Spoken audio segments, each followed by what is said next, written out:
ஓம் சாந்தி. February 9, 2024. காலை முரளி பாப்தாதா, மதுபன். இனிமையான குழந்தைகளே, சிவ ஜெயந்தியன்று நீங்கள் அஷரீரியான தந்தையின் சுயசரிதையை அனைவருக்கும் அதிக அளவு கோலாகலமாக கூற வேண்டும். இந்த சிவ ஜெயந்தி வைரத்தை போன்று பெருமதியானது. கேள்வி: பிராமணர்களாகிய உங்களின் உண்மையான தீபாவளி எப்பொழுது? அது எவ்வாறானது? பதில்: உண்மையில் சிவ ஜெயந்தியே உங்களுடைய உண்மையான தீபாவளியாகும். ஏனெனில் சிவ் பாபா ஆத்மாக்களாகிய உங்களின் ஒளியை ஏற்றுகின்றார். ஒவ்வொரு வீட்டிலும் விளக்கு ஏற்றப்படுகிறது, அதாவது ஆத்மாவின் ஒளி ஏற்றப்படுகிறது.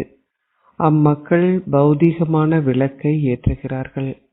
ஆனால் உங்களுடைய உண்மையான விளக்கு தந்தை சிவன் வரும்பொழுதே ஏற்றப்படுகிறது. இதனாலேயே நீங்கள் சிவ ஜெயந்தியை மிகவும் ஆடம்பரத்துடன் கொண்டாடுகின்றீர்கள். ஓம் சாந்தி. இனிமையிலும் இனிமையான ஆன்மீக குழந்தைகள் சிவ ஜெயந்தியை கொண்டாடுகிறார்கள். எவ்வாறாயினும் பாரதத்தில் மக்கள் சிவ ஜெயந்தியை கொண்டாடுகிறார்கள். ஒவ்வொருவரின் பிறந்த நாள் கொண்டாடப்படுகிறது. பின்னர் அவர்கள் அவர் சர்வ வியாபி என்று கூறுகிறார்கள். இது அனைவரினதும் பிறந்த நாள் அல்ல. எப்பொழுது பிறந்த நாள் கொண்டாடப்படுகிறது? ஒரு குழந்தை கர்ப்பத்திலிருந்து வெளியே வரும் பொழுது சிவ ஜெயந்தி நிச்சயமாக கொண்டாடப்படுகிறது. ஆரிய சமாஜத்தினரும் அதனை கொண்டாடுகிறார்கள். இப்பொழுது நீங்கள் 88வது ஜெயந்தியை கொண்டாடுகின்றீர்கள். அதாவது அவர் பிறந்ததிலிருந்து இப்பொழுது 88 வருடங்களாகும். அனைவரும் பிறந்த நாளை நினைவில் வைத்திருப்பார்கள். இந்த நாளில் இன்னார் கர்ப்பத்திலிருந்து வெளியே வந்தார்கள், அதாவது பிறந்தார்கள். நீங்கள் சிவ் பாபாவின் 88வது பிறந்த நாளை கொண்டாடுகின்றீர்கள். அவர் அஷரீரியானவர். அவருக்கு எவ்வாறு பிறந்த நாள் இருக்க முடியும்? பல பிரபல்யமான மக்கள் அழைப்பிதழ்களை பெறுகிறார்கள். அவர்களில் ஒருவராவது கேட்க வேண்டும், அவரது பிறந்த நாளை நீங்கள் எவ்வாறு கொண்டாடுகின்றீர்கள்? அவர் எவ்வாறு எப்பொழுது பிறந்தார்? அவரது ஷரீரத்திற்கு என்ன பெயர் வழங்கப்பட்டது? எவ்வாறாயினும் கல்புத்தியை கொண்டிருக்கும் மக்கள் ஒரு பொழுதும் இவ்வாறு கேட்பதில்லை. நீங்கள் அவர்களுக்கு கூறுங்கள், அவர் அஷரீரியானவர். அவரது பெயர் சிவன். நீங்களே அவரின் சாலிகிராம் குழந்தைகள். இந்த ஷரீரத்திலும் சாலிகிராம் ஒன்றுள்ளது என்பதை நீங்கள் அறிவீர்கள். ஷரீரத்திற்கே பெயர் வழங்கப்படுகிறது. அவரே பரமாத்மா சிவன் ஆவார். நீங்கள் அதிகளவு பகட்டுடனும் ஆரம்பத்துடனும் நிகழ்ச்சிகளை நடத்துகின்றீர்கள். சிவ் பாபா பிரம்மா பாபாவின் ஷரீரத்தினுள் பிரவேசிக்கும் நாளே அவரின் பிறந்த நாள் என்று நினைவு கூறப்படுகிறது என்பதை நாளுக்கு நாள் நீங்கள் அதிக ஆடம்பரத்துடன் தொடர்ந்து விளங்கப்படுத்துகின்றீர்கள். அதற்கு தேதியோ நேரமோ இல்லை. அவர் கூறுகின்றார், நான் ஒரு சாதாரண ஷரீரத்தில் பிரவேசிக்கின்றேன். எவ்வாறாயினும் எப்பொழுது என்றோ அல்லது எந்த கணத்தில் என்றோ அவர் உங்களுக்கு கூறுவதில்லை. அவர் உங்களுக்கு சரியான தேதியையும் நேரத்தையும் கூறுவாராயின் அவர் இன்ன தேதியில் பிறந்தார் என்று கூற முடியும். எவ்வாறாயினும் அவருக்கென ஒரு ஜாதகம் இல்லை. உண்மையில் அவரது ஜாதகமே அனைத்திலும் மேலானதாகும். அவருடைய பணியும் அனைத்திலும் மிக மேலானதாகும். கடவுளே உங்கள் புகழ் எல்லையற்றது என்று கூறப்பட்டுள்ளது. ஆகவே அவர் நிச்சயமாக எதனையாவது செய்திருக்க வேண்டும். பலருடைய புகழ் பாடப்படுகிறது. மக்கள் நேரு, காந்திஜி அனைவருடைய புகழையும் பாடுகிறார்கள். அந்த ஒரே ஒருவருடைய புகழை எவராலும் உங்களுக்கு கூற முடியாது. அவர் ஞானக்கடல், அமைதிக்கடல் என்று நீங்கள் விளங்கப்படுத்துகின்றீர்கள். அவர் ஒரே ஒருவரே. ஆகவே அவர் எவ்வாறு சர்வ வியாபியாக இருக்க முடியும்? எவ்வாறாயினும் அவர்கள் எதனையும் புரிந்து கொள்வதில்லை. நீங்கள் அதனை கொண்டாடும் பொழுது எவருக்கும் உங்களிடம் கேட்கின்ற தைரியமும் இல்லை. இல்லாது விட்டால் அவர்கள் உங்களை கேட்க வேண்டும். அவரது பிறந்த நாள் கொண்டாடப்படுவதினாலும் அவரது புகழ் பாடப்படுவதினாலும் நிச்சயமாக யாராவது வந்து சென்றிருக்க வேண்டும். பல பக்தர்கள் உள்ளனர். அரசாங்கமும் இதனை நம்பாது விட்டால் அவர்கள் பக்தர்கள், சந்நியாசிகள், குருமார் போன்றோர்களின் முத்திரைகளை அச்சிடவும் மாட்டார்கள். அரசாங்கம் எவ்வாறோ அவ்வாறே மக்களும். இப்பொழுது குழந்தைகளாகிய உங்களுக்கு தந்தையின் சுயசரிதை நன்றாக தெரியும். உங்களுடையதை போன்ற தூய பெருமை வேறு எவருக்கும் இல்லை. சிவ ஜெயந்தி வைரத்தை போன்று பெருமதி மிக்கது என்றும் மற்ற ஜெயந்திகள் அனைத்தும் சிப்பி போன்ற பெருமதி வாய்ந்தவை என்றும் நீங்கள் மாத்திரமே கூறுகின்றீர்கள். தந்தை மாத்திரமே வந்து உங்களை சிப்பிகளிலிருந்து வைரங்களாக மாற்றுகின்றார். ஸ்ரீ கிருஷ்ணரும் தந்தை மூலமே மேன்மையானவர் ஆகினார். இதனாலேயே அவரது பிறப்பு வைரங்கள் போன்று பெருமதியானவை என்று நினைவு கூறப்படுகிறது. முதலில் அவர் சிப்பி போன்ற பெருமதியானவராக இருந்தார். பின்னர் பாபா அவரை வைரம் போன்ற பெருமதியானவர் ஆக்கினார். மக்களுக்கு இந்த விஷயங்கள் தெரியாது. அவரை அவ்வாறான உலக இளவரசர் ஆக்கியவர் யார்? எனவே மக்கள் கிருஷ்ணரின் பிறந்த நாளை கொண்டாடுகிறார்கள் என்று விளங்கப்படுத்தப்பட்டுள்ளது. குழந்தை தாயின் கர்ப்பத்திலிருந்து வெளியே வந்ததும் பின்னர் ஒரு கூடையில் கொண்டு செல்லப்பட்டார். கிருஷ்ணர் உலக இளவரசராக இருந்தார். ஆகவே அவர் ஏன் பயப்பட வேண்டும்? அசுரனான கம்சன் எவ்வாறு அங்கு இருந்திருக்க முடியும்? இந்த விஷயங்கள் அனைத்தும் சமய நூல்களில் எழுதப்பட்டுள்ளன. இப்பொழுது நீங்கள் இவை அனைத்தையும் மிக தெளிவாக விளங்கப்படுத்த வேண்டும். விளங்கப்படுத்துவதற்கு மிக சிறந்த விவேகம் தேவைப்படுகிறது. அனைவராலும் ஒரே அளவிற்கு கற்பிக்க முடியாது, கற்பிக்க முடியும் என்றில்லை. சாதுரியமாக விளங்கப்படுத்தாததால் அதிக அளவு அவசேவை இடம்பெறுகிறது. சிவ ஜெயந்தி இப்பொழுது கொண்டாடப்படுகிறது. ஆகவே சிவன் மாத்திரமே நிச்சயமாக புகழப்பட வேண்டும். காந்தி ஜெயந்தியின் போது அவர்கள் காந்தியின் புகழை மாத்திரமே பாடுவார்கள். அவர்கள் வேறு எதனையும் சிந்திக்க மாட்டார்கள். இப்பொழுது நீங்கள் சிவ ஜெயந்தியை கொண்டாடுகிறீர்கள். ஆகவே அவரது புகழும் அவரது சுயசரிதையும் அவரது வாழ்க்கை வரலாறும் நிச்சயமாக இருக்க வேண்டும். அந்த தினத்தில் நீங்கள் அவரது வாழ்க்கை வரலாற்றை பற்றி மக்களுக்கு கூற வேண்டும். தந்தை கூறுகின்றார், எப்பொழுது சிவ ஜெயந்தி ஆரம்பமாகியது என்று மக்கள் கேட்கவும் மாட்டார்கள். அதை பற்றி எவ்வித குறிப்பும் இல்லை. அவரது புகழ் எல்லையற்றது என்று பாடப்படுகிறது. மக்கள் சிவ் பாபாவை கள்ளம் கபடமற்ற பிரபு என்று அழைத்து அதிக அளவு அவரை புகழ்கிறார்கள். அவர் கள்ளம் கபடமற்ற பொருளாளர். அந்த மக்கள் சிவனையும் சங்கரரையும் ஒருவரென்றே கூறுகிறார்கள். அவர்கள் சங்கரரை கள்ளம் கபடமற்ற பிரபு என்று கருதுகிறார்கள். உண்மையில் கள்ளம் கபடமற்ற பிரபு சங்கர் அல்ல. அவர் மூன்றாவது கண்ணை திறந்த பொழுது விநாசம் ஏற்பட்டது என்றும் அவர் கசப்பான மலர்களை உண்பவர் என்றும் அவர்கள் அவரை பற்றி கூறுகிறார்கள். ஆகவே அவரை எவ்வாறு கள்ளம் கபடமற்ற பிரபு என்று அழைக்க முடியும்? ஒரே ஒருவருடைய புகழ் மாத்திரமே உள்ளது. நீங்கள் சிவாலயங்களுக்கு சென்று அவர்களுக்கு விளங்கப்படுத்த வேண்டும். பலர் அங்கு செல்கிறார்கள்.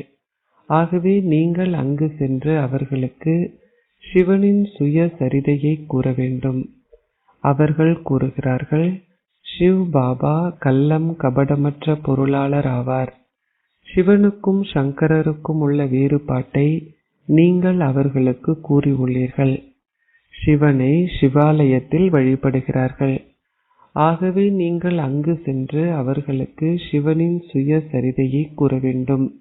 சுயசரிதையை அவர்கள் கேட்கும் பொழுது சிவனின் சுயசரிதையை கூறுவது எவ்வாறு சாத்தியம் என்று அவர்கள் சிந்திக்கிறார்கள். ஆகவே இது அற்புதமானது என்று மக்கள் நினைத்து பலர் இங்கு வருவார்கள். அவர்களுக்கு கூறுங்கள், எங்களின் அழைப்பை ஏற்றுக்கொண்டவர்களுக்கு அசரீரியான பரம்பிதா பரமாத்மாவின் சுயசரிதையை நாங்கள் கூறுவோம். அவர்கள் இன்னமும் காந்தி போன்றவர்களின் சுயசரிதையை கேட்கிறார்கள். இப்பொழுது நீங்கள் சிவனை புகழும் பொழுது சர்வ வியாபி என்ற எண்ணம் மக்களின் புத்தியிலிருந்து நீங்கிவிடும். ஒருவருடைய புகழ் மற்றொருவருடையதை போன்று இருக்க முடியாது. அவர்கள் அமைக்கும் கூடாரமோ அல்லது நடத்தும் கண்காட்சியோ சிவனின் ஆலயம் அல்ல. படைப்பவரே அமர்ந்திருந்து படைப்பவரினதும் படைப்பின் ஆரம்பம் மத்தியமம் இறுதி பற்றிய ரகசியத்தையும் உங்களுக்கு கூறுகின்ற சிவனின் உண்மையான ஆலயம் இங்கேயே உள்ளது என்பதை நீங்கள் அறிவீர்கள். நீங்கள் எழுதலாம், நாங்கள் படைப்பவரின் சுயசரிதையையும் வரலாற்றையும் படைப்பின் ஆரம்பம் மத்தியமம் இறுதியின் ரகசியங்களையும் உங்களுக்கு கூறுவோம். ஹிந்தி மற்றும் ஆங்கிலம் இரண்டிலும் எழுத வேண்டும். பிரபல்யமான மக்கள் இதனை பார்க்கும் பொழுது அவர்கள் ஆச்சரியப்படுவார்கள். பரம்பிதா பரமாத்மாவின் சுயசரிதையை கண்காட்சிகளில் காட்டும் இவர்கள் யார்? படைப்பை பற்றி நீங்கள் அவர்களிடம் கூறினால் பேரழிவு இடம்பெற்று புதிய படைப்பு பின்னர் உருவாகியதாக அவர்கள் நினைப்பார்கள். ஆனால் இல்லை, தந்தை வந்து தூய்மையற்றவர்களை தூய்மையாக்குகின்றார் என்று நீங்கள் விளங்கப்படுத்தும் பொழுது மக்கள் வியப்படைவார்கள். சிவாலயத்திற்கு பலரும் வருவார்கள். ஒரு பெரிய மண்டபம் அல்லது கூடாரம் இருக்க வேண்டும். விடியற் காலையில் நீங்கள் படங்கள் போன்றவற்றுடன் சுற்றி வரலாம். ஆனால் லக்ஷ்மி நாராயணனின் ராஜ்யத்தை யார் ஸ்தாபித்தார்கள் என்பதை நீங்கள் அவர்களுக்கு விளங்கப்படுத்த வேண்டும். ஆத்மாக்கள் அனைவரினதும் தந்தையான அசரீரியான சிவ் பாபா வந்து உங்களுக்கு ராஜயோகத்தை கற்பிக்கின்றார். எவ்வாறு நீங்கள் சிவனின் ஆலயத்திற்கு சென்று சேவை செய்யலாம் என்பதை நீங்கள் சிந்திக்க வேண்டும். மக்கள் காலையில் சிவாலயங்களுக்கு சென்று வழிபடுவார்கள். காலையில் மணிகளும் அடிக்கப்படுகின்றன. சிவ் பாபாவும் விடியற் காலையில் வருகின்றார். அவர் நடு இரவில் வருவதில்லை. அந்த நேரத்தில் மக்கள் உறங்கிக் கொண்டிருப்பதால் அவர்களுக்கு உங்களால் ஞானத்தை கொடுக்க முடியாது. சில நேரங்களில் மாலையில் நேரம் இருக்கும். விளக்குகளும் ஒளி ஏற்றப்பட்டிருக்கும். அப்பொழுது நல்ல வெளிச்சமும் இருக்கும். சிவ் பாபா வந்து ஆத்மாக்களாகிய உங்களை விழித்திடச் செய்கின்றார். ஒவ்வொரு வீட்டிலும் உள்ள விளக்குகளும் ஒளி ஏற்றப்படும் போது, அதாவது ஆத்மாக்களின் ஒளி ஏற்றப்படும் பொழுதே உண்மையான தீபாவளியாகும். அம்மக்கள் தங்கள் வீடுகளில் பௌதீக விளக்கை ஏற்றுகிறார்கள். எவ்வாறாயினும் இதுவோ தீபாவளியின் சரியான கருத்தாகும்.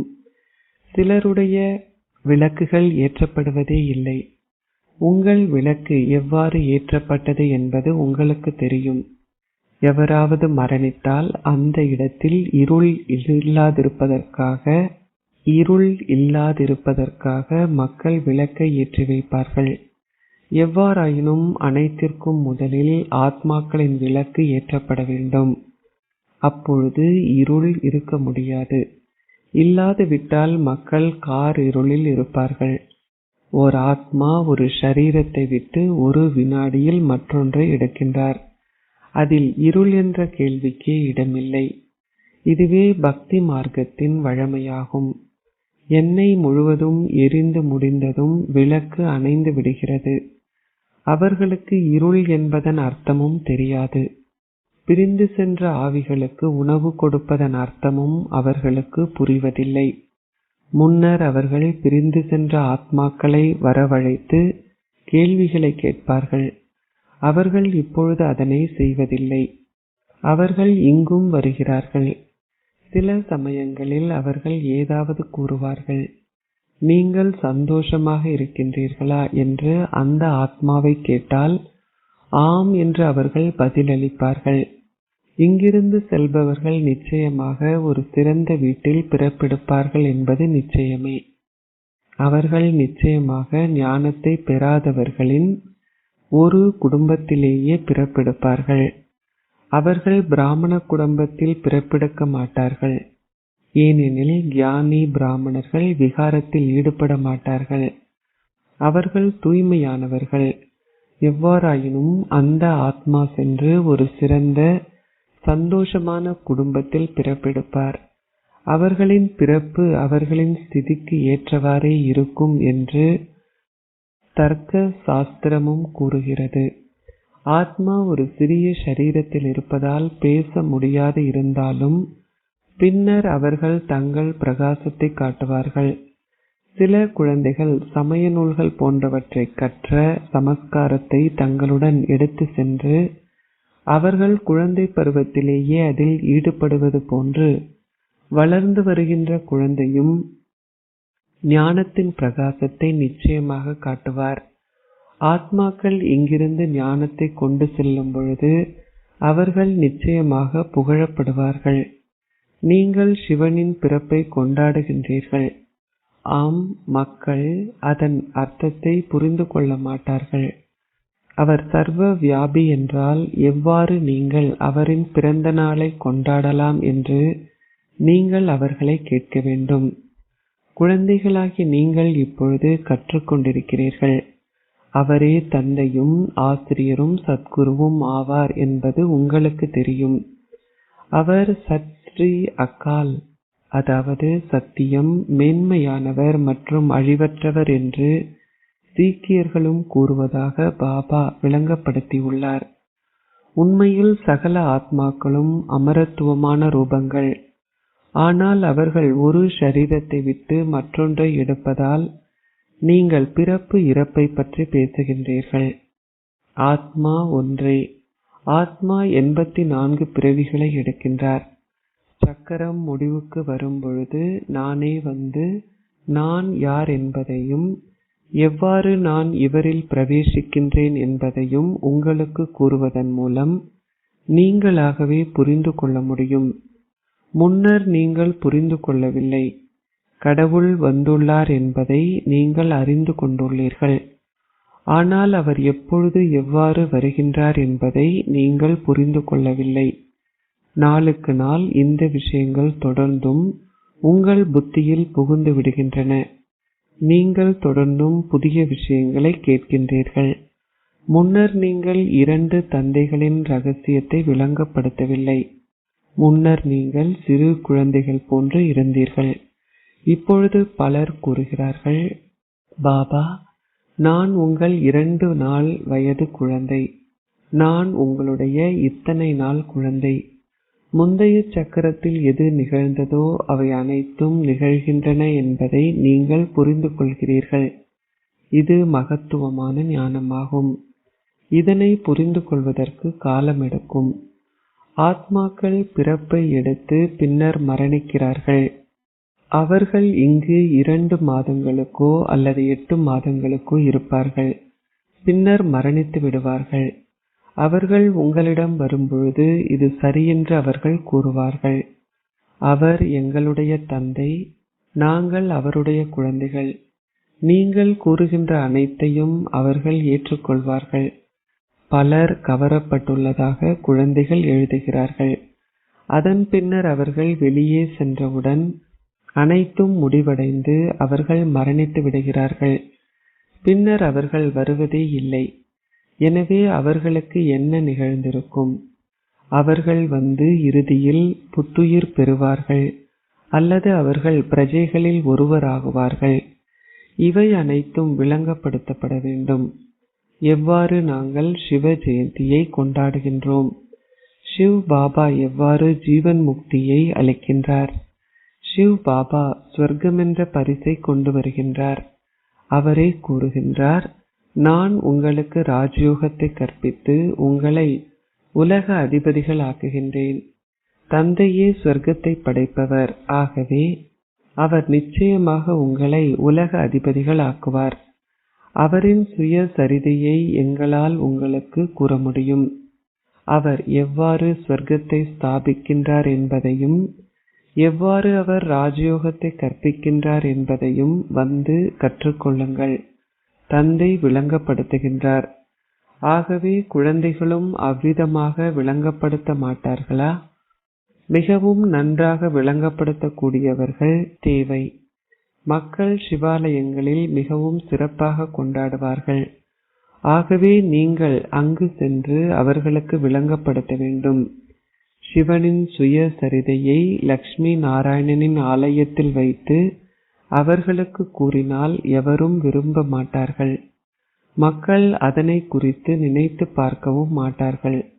அது அவர்களின் புத்தியில் நன்றாக பதியக்கூடியதாக செய்ய வேண்டும்.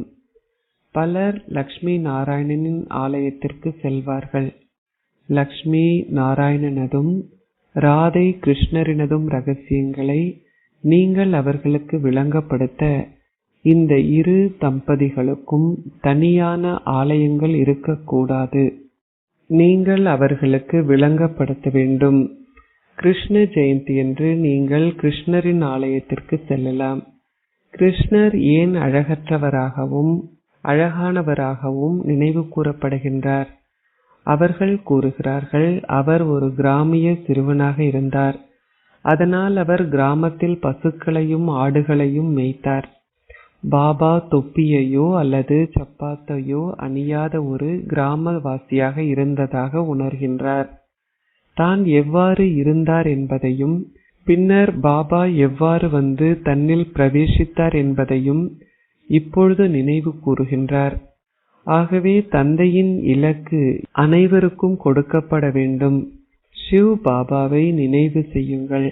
அவர் மாத்திரமே அனைவருக்கும் ஜீவன் முக்தியை அருள்பவர். ராமச்சந்திரனின் சுய சரிதையையும் நீங்கள் அவர்களுக்கு கூறலாம். அவருடைய ராஜ்யம் எப்பொழுது ஆரம்பமாகியது என்பதையும் எத்தனை ஆண்டுகள் வரை அது நீடித்தது என்பதையும் நீங்கள் சிந்தித்து பார்க்க வேண்டும். நீங்கள் சிவனின் ஆலயத்தில் சிவனின் சுய சரிதையை கூற வேண்டும். லக்ஷ்மி நாராயணன் ஆலயத்தில் லக்ஷ்மி நாராயணனின் புகழை கூற வேண்டும். ராமரின் ஆலயத்திற்கு செல்லும் பொழுது ராமரின் சுய சரிதையை அவர்களுக்கு கூறுவீர்கள். நீங்கள் இப்பொழுது தேவ தர்மத்தை ஸ்தாபிப்பதற்கான முயற்சியை செய்கிறீர்கள். எவரும் இந்து மதத்தை ஸ்தாபிக்கவில்லை. எவ்வாறாயினும் இந்து சமயம் இல்லை என்று நீங்கள் அவர்களுக்கு நேரடியாக கூறினால் அவர்கள் குழம்பி போய்விடுவார்கள். நீங்கள் ஒரு கிறிஸ்துவர் என்று அவர்கள் நினைப்பார்கள். நாங்கள் ஆதியும் அனாதியுமான தேவ தர்மத்தை சார்ந்தவர்கள். இது இப்பொழுது இந்து சமயம் என்று அழைக்கப்படுகிறது என்று நீங்கள் அவர்களுக்கு கூறலாம். அச்சா, இனிமையிலும் இனிமையான அன்பிற்குரிய எப்பொழுதோ காணாமல் சென்று இப்பொழுது கண்டெடுக்கப்பட்டிருக்கும் குழந்தைகளுக்கு உங்கள் தந்தை தாயாக இருக்கும் பாப் தாதாவின் அன்பு நினைவுகளும் காலை வந்தனங்களும். ஆன்மீக தந்தை ஆன்மீக குழந்தைகளுக்கு நமஸ்தே கூறுகின்றார். ஆன்மீக குழந்தைகள் ஆன்மீக தந்தைக்கு நமஸ்தே கூறுகின்றோம். தாரணைக்குரிய சாரம் 1. சிவனின் பிறந்த நாளை மிகவும் கோலாகலமாகவும் ஆடம்பரமாகவும் கொண்டாடுங்கள். சிவனின் ஆலயத்தில் சிவனின் சுய சரிதையை மக்களுக்கு கூறுங்கள். லக்ஷ்மி நாராயணரதும் ராதை கிருஷ்ணரதும் புகழை லக்ஷ்மி நாராயணனின் ஆலயத்தில் கூறுங்கள். அனைவருக்கும் சாமர்த்தியமாக விளக்கத்தை கொடுங்கள். 2. அறியாமை என்ற இருளிலிருந்து பாதுகாக்கும் பொருட்டு ஆத்மாவின் விளக்கை சதா ஞானமென்ற எண்ணெயில் ஏற்றி வையுங்கள். அறியாமை என்ற இருளை மற்றவர்களிலிருந்து அகற்றிவிடுங்கள். ஆசீர்வாதம். சதா சேவை செய்வதன் மூலம் நிலையான எல்லையற்ற மகாதானி ஆகி அனைத்து பொக்கிஷங்களும் நிறைந்தவர் ஆகுவீர்களாக. சங்கம யுகத்தில் பாப்தாதா குழந்தைகளாகிய உங்கள் அனைவருக்கும் ஆசீர்வாதங்களை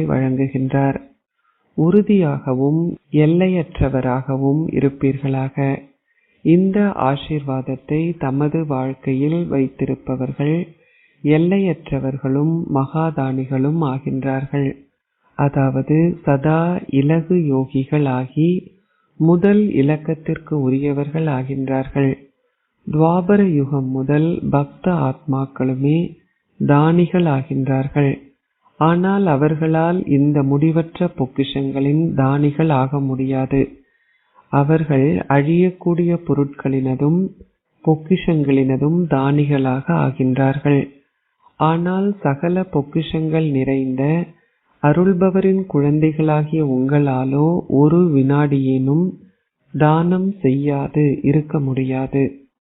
ஸ்லோகம்: உங்கள் சுபாவத்தில் இலகுத்தன்மை இருக்கும் பொழுது அகத்தின் நேர்மையும் சுத்தமும் வெளிப்படுகின்றன. ஓம் சாந்தி.